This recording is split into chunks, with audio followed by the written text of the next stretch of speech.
Ladies and gentlemen, I'm only sorry that circumstances prevent me from being with you today, but such is the importance of the task you are discussing. I wanted to help launch this event, even if it has to be in such a disembodied fashion. Now, I notice, by the way, that this is described as a side event during the United Nations conference. I'm afraid I cannot help thinking that for far too long, the entire issue of forging a truly sustainable economic model has been something of a side event. The main focus of our attention remains elsewhere, on the short-term maximization of output and profit, regardless of the long-term consequences for the Earth and those who come after us.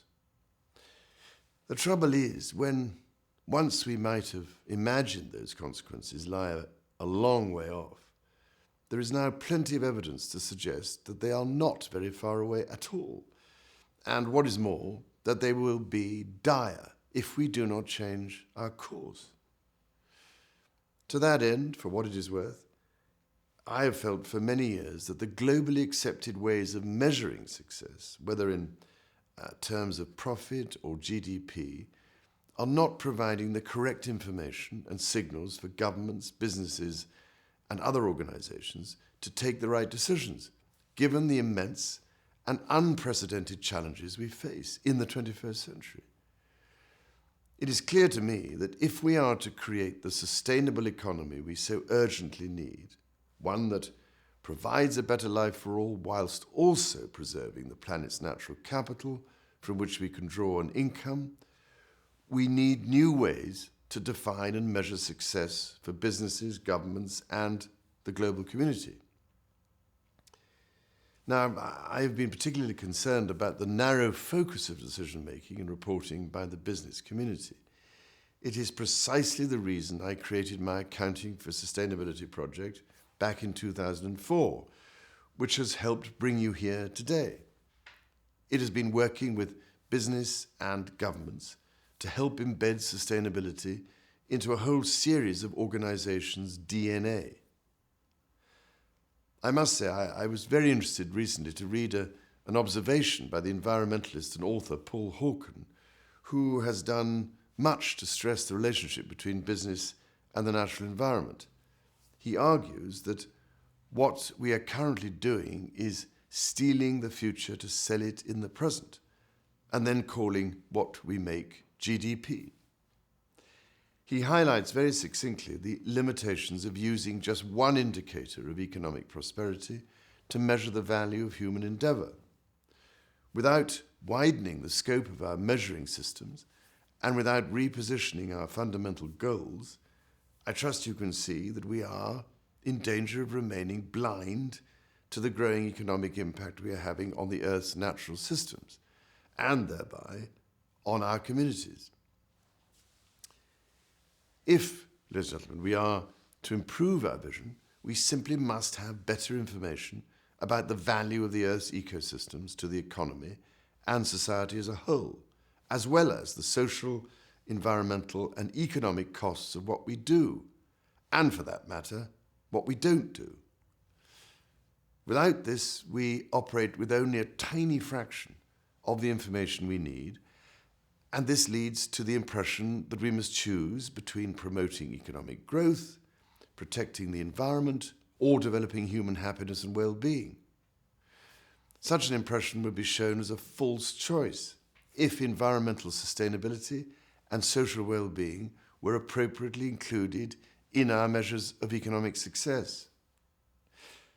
The challenge, of course, is to produce a framework that works on all levels, at global, national, and corporate levels. I need hardly say how encouraged I am that real progress is being made on all three, some led by many of our panelists today.